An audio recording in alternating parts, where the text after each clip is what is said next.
नमस्कार दर्शक बंधु साई अनंत आश्रम को स्वागत। ज्योतिष शास्त्र बुध ग्रह को एक गुरुत्वपूर्ण स्थान रही जहां ग्रह मानक राजकुमार कहुए। 26 फेब्रुआरी 2026 दिन 12:17 समय बुध कुंभ राशि रे ओलटा गति करथिले एवं 21 मार्च 2026 पर्यंत मोट 23 दिन यह अवस्था रहिबे। तथापि यह समय मध्य समस्त 12 राशिर लोकों बुद्धि व्यवसाय युक्ति चर्म रोग एवं वाणी रे परिवर्तन आसबार संभावना रही।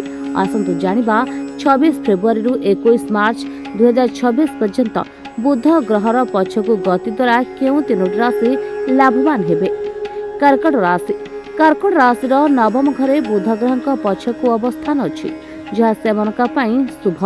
ज्योतिष शास्त्र अनुसार कुंडलीर नवम घरे भाग्य पिता धर्म एवं उच्च शिक्षा सहित जड़ित।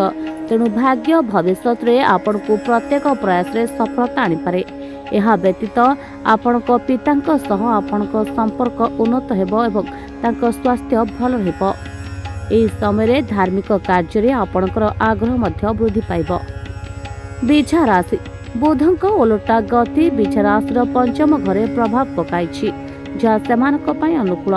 ज्योतिष शास्त्र अनुसार कुंडलीर पंचम घरे बुद्धि शिक्षा काम प्रेम संपर्क एवं संतान सहित जड़ित। तेणु आशा करा जाउछि जे किछि दिन मध्यरे आपणक विवाह स्थिर होइजिबो। यह व्यतीत आपणक कार्यर अनुकूल फलाफल कर्मजीवी व्यक्ति मानक क्यारियर रे स्थिरता आनिबो। जो माने वर्तमान पाठ पढुछन्ति सेमाने मानसिक समस्यार सम्मुखीन हेबे नाही। यह व्यतीत दंपतिक संतान पाई इच्छा मध्य पूर्ण होई पारे।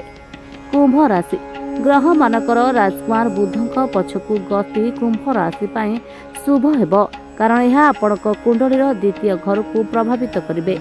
ज्योतिष शास्त्र अनुसार कुंडलीर द्वितीय घर कथा परिवार सदस्य धन एवं संगृहित संपत्ति सहित जड़ित।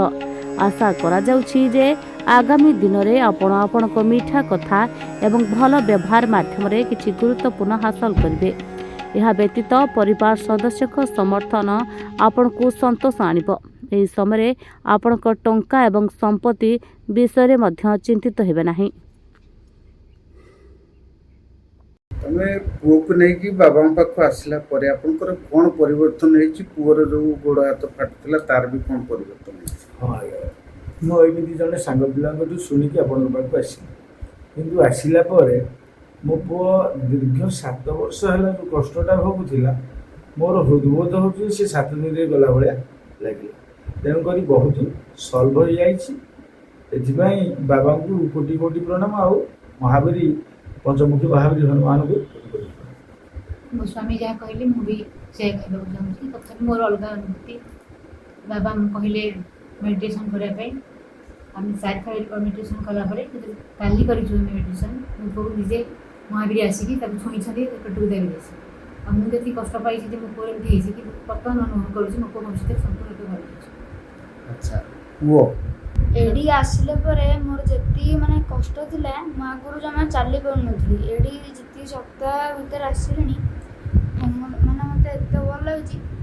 हम तो चाली होछ बुझि होछ खेली होछ सब भल लागछि आगु मु किछ करे